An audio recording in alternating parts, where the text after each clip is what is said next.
కావాలని రిటైర్మెంట్ కు దగ్గరగా ఉన్న అధికారులను సిట్ లో పెట్టి రిటైర్మెంట్ కు దగ్గరగా ఉన్న అధికారులను ఉపయోగించి ఇవాళ మా మీద రకరకాల ప్రయత్నాలు చేస్తున్నారు. నేను మాత్రం ఒక్కటే చెప్పదలుచుకున్న అధికారులకు, మీరు అన్యాయంగా వ్యవహరిస్తే, అక్రమంగా వ్యవహరిస్తే, మీరు ఉద్దేశపూర్వకంగా మమ్మల్ని ఇబ్బంది పెట్టాలని ప్రయత్నం చేస్తే, మీరు రిటైర్ అయిన తర్వాత కూడా ఏ పొక్కలో దాక్కున్నా, సప్త సముద్రాల బయట ఉన్నా మిమ్మల్ని పట్టుకొచ్చి విచారిస్తాము. ఎవరిని వదిలిపెట్టే ప్రశ్నే లేదు.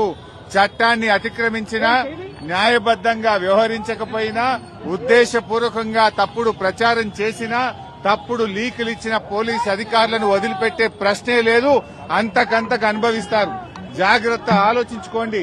రిటైర్ అయినాక మీకు ప్రభుత్వం రేపు వచ్చే బీఆర్ఎస్ ప్రభుత్వం కూడా మీకు సహకరించదు. మీ సొంత డబ్బులతో సొంత లాయర్లను పెట్టుకుని మీరు కేసులు వాదించుకోవాల్సి వస్తుంది. అన్ని దృష్టిలో పెట్టుకుని న్యాయబద్దంగా వ్యవహరించండి, చట్టబద్దంగా వ్యవహరించండి.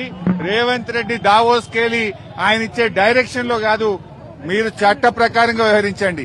దావోస్ నుంచో, సిపి నుంచో, ఇంకొకరి నుంచో తప్పుడు సూచనలు, వాళ్ళిచ్చే ఆదేశాలను మీరు పాటించి చట్టాన్ని అతిక్రమిస్తే మాత్రం దానికి మీరే బాధ్యత వహించాల్సి వస్తుందని హెచ్చరిస్తా ఉన్నాం.